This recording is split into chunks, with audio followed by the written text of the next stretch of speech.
টিয়কৰ মেলেং কাটগাঁওস্থিত আদৰ্শ কৃষক মহান বৰাৰ অন্নপূৰ্ণা বীজ ভঁৰালত কৃষি মন্ত্ৰী অতুল বৰা উপস্থিত হৈ পৰিদৰ্শন কৰি মহান বৰাৰ এই কৰ্মৰাজিৰ শলাগ লয় আৰু ভৱিষ্যতৰ দিনত চৰকাৰীভাৱে যেনেকৈ পৰা হয় সহায় আগবঢ়াব বুলি প্ৰতিশ্ৰুতি প্ৰদান কৰে। উক্ত স্থানতে সাংবাদিকৰ সৈতে হোৱা এক সাক্ষাৎকাৰত তেওঁ জনায় যে অগপৰ দলত আগন্তুক নিৰ্বাচনত অৱতীৰ্ণ হোৱাক লৈ কোনো মতভেদ হোৱা নাই। দলটি তৃণমূল কৰ্মীৰ সহযোগত আজিও চৰকাৰৰ অংশীদাৰ হৈ আছে। উপযুক্ত সময় আৰু অভিজ্ঞতাৰ ভিত্তিত সকলোৱে পৰ্যায়ক্ৰমে নেতৃত্বৰ সুবিধা পাব।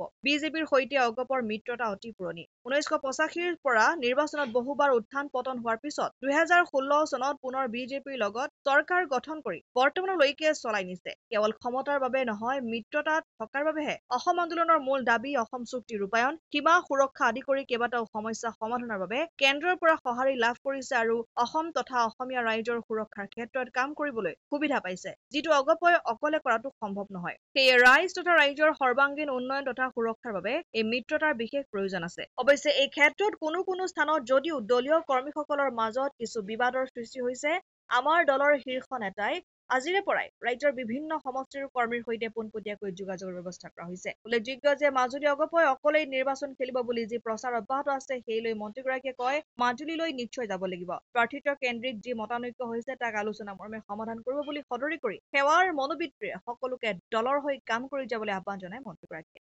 এটা কথা সদায় কওঁ যে দলটোলৈ বহুত ধুমুহা আহিছে। আমাৰ বহুত দলৰ ডাঙৰ ডাঙৰ নেতা সভাপতিকে ধৰি বহুত আঁতৰি গ'ল, কিন্তু দলৰ তৃণমূল পৰ্যায়ৰ কৰ্মীসকলক সদায় চেলুট দিম এই কাৰণে যে তেওঁলোকে অগপৰ পতাকাখন ধৰি ৰাখিছে। এইটো ডাঙৰ কথা। মই ইয়াৰ পৰা আঁতৰি গ'লেও দল চলিব আৰু ভৱিষ্যতৰ দিনত মই যি প্ৰচুৰ সম্ভাৱনা দেখিছোঁ নতুন প্ৰজন্মৰ মাজত, হয় তেওঁলোকক আমি বিধানসভাত টিকেট দিয়া নাই বা সংবাদ মাধ্যমত কয় যে পুৰণা কেইজনকে দিলে নতুনক নিদিলে।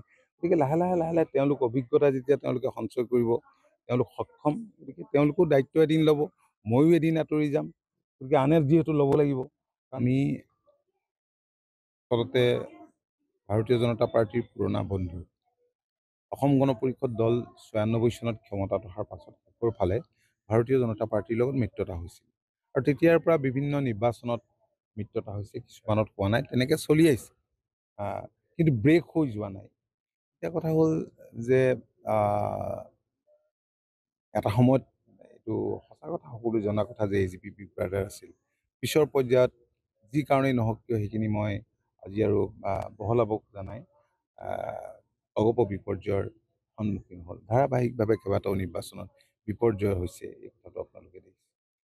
2016 চনত পুনৰ ভাৰতীয় জনতা পাৰ্টীৰ সৈতে মিত্ৰতাৰে আমি নিৰ্বাচনত অৱতীৰ্ণ হ'লোঁ। ভাৰতীয় জনতা পাৰ্টীয়ে বেছি সংখ্যক আসনত প্ৰতিদ্বন্দ্বিতা কৰিলে আৰু অসম গণ পৰিষদে কম সংখ্যক আসনত প্ৰতিদ্বন্দ্বিতা কৰিলে আৰু চৰকাৰৰ অংশীদাৰ হ'লোঁ। তদ্ৰূপ 21 চনতো আমি তেনেদৰে একেলগে ঐক্যবদ্ধভাৱে নিৰ্বাচনত অৱতীৰ্ণ হৈ চৰকাৰ কৰিলোঁ আৰু চৰকাৰৰ আমি এতিয়া অংশীদাৰ। ক্ষমতাত থকাটোৱে আমাৰ মূল লক্ষ্য নহয়। আমাৰ যিটো জাতীয়তাবাদী ধাৰা, আঞ্চলিকতাবাদী ধাৰা, এই ধাৰাটোক আমি ভৱিষ্যতৰ দিনলৈকে আমি এইটো এটা বৰ্তাই ৰখা আৰু ভৱিষ্যতে আমি শক্তিশালী কৰাৰ লক্ষ্যৰে আমি আগবাঢ়িছোঁ। যিকোনো ৰাজনৈতিক দলৰে যদি ইতিহাস চাই, কেতিয়াবা উত্তৰণ দেখিব, কেতিয়াবা বিপৰ্যয় দেখিব। মানুহৰ মনত যদি বিভিন্নজনৰ লগত কথা বতৰা পাতে দেখিব যে হৃদয়ৰ কোনোবা কোণত এই যে জাতীয়তাবাদী চিন্তাটো তেওঁলোকৰ এইটো এটা সুপ্ত হৈ থাকে। সেই সুপ্ত যিটো চিন্তা, সেইটোক যদি আমাৰ কাৰ্যকৰ্তাসকলে জগাই দিব পাৰে, তেতিয়াহ'লে পৰিৱেশ পৰিস্থিতি সলনি হয়।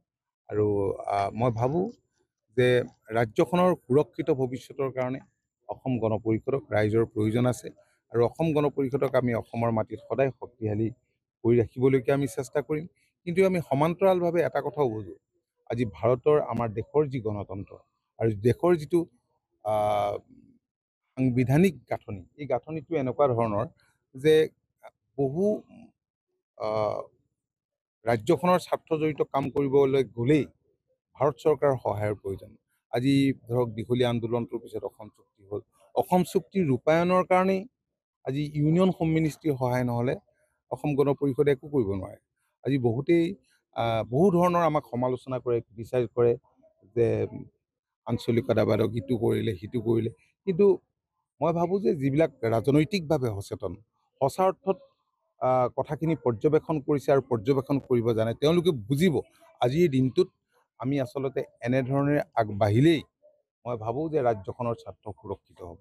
আজি অসম চুক্তি ৰূপায়ণ বিভাগৰ লগতে বৰ্ডাৰ প্ৰটেকশ্যন আৰু ইমপ্লিমেণ্টেশ্যনৰ দায়িত্ব মাননীয় মুখ্যমন্ত্ৰী ডক্টৰ হিমন্ত বিশ্ব শৰ্মা ডাঙৰীয়াই আমাৰ কান্ধত দিছে আৰু তেখেতে এই ৰাজ্যখনৰ স্বাৰ্থজড়িত বহুকেইটা বিষয়ত বহুত বল্ড ষ্টেপ লৈছে। আজি আঞ্চলিক দলৰ চৰকাৰখন থাকিলে আমি যিটো কৰাৰ কথা ভাবিলোহেঁতেন, ভাৰত চৰকাৰৰ সহায়ত যিহেতু ভাৰতীয় জনতা পাৰ্টীৰ নেতৃত্বাধীন চৰকাৰ আছে, তেখেতে ৰাজ্যখনৰ মুখ্যমন্ত্ৰী, তেখেতে আন্তৰিকতাৰে চুক্তিৰ কেতবোৰ দফা যিবিলাক দফা ৰূপায়ণৰ ক্ষেত্ৰত আমাৰ সমস্যা সৃষ্টি হৈছিল, যাৰ বাবে ভাৰত চৰকাৰে ৰিটায়াৰ্ড জাষ্টিছ বিপ্লৱ শৰ্মা ডাঙৰীয়াৰ নেতৃত্বত এখন কমিটি গঠন কৰি দিছিল আৰু সেই কমিটিৰ যি ৰিকমেণ্ডেশ্যন আছিল, বহু ৰিকমেণ্ডেশ্যন ৰাজ্য চৰকাৰে নিজাববীয়াকৈ কৰিবলৈ লৈছে আৰু তাৰ কাৰণে বাজেটত ধন ধাৰ্য কৰিছে আৰু কিছুমান বিষয় আছে যিখিনি বিষয়ত ৰাজ্য আৰু কেন্দ্ৰীয় চৰকাৰে কৰিব পাৰে, সেইখিনি বিষয়েও আলোচনা কৰি দুয়োখন চৰকাৰে যৌথভাৱে কৰিবলৈ লৈছে আৰু কেন্দ্ৰীয় চৰকাৰে কৰিব পৰা বিষয়খিনি কেন্দ্ৰীয় চৰকাৰৰ লগত ইতিমধ্যে আলোচনা হৈছে। গতিকে এনেবোৰ বিষয় আমি আগবঢ়াই লৈ যাবৰ কাৰণে যৌথভাৱে আমি চেষ্টা কৰিছোঁ। পৰিয়ালত কেইবাজনী ককাই ভাই যদি থাকে, মাক দেউতাকো যদি থাকে, কোনোবা এজন সন্তানে হয়তো ভাবিব পাৰে এই যে ডাঙৰজনকে গুৰুত্ব দিয়ে নেকি বা সৰু ল'ৰাটোকে বেছি মৰম কৰে নেকি, আৰু এনেবোৰ কাৰণতে কেতিয়াবা অসম আদিত্য নিয়োগ।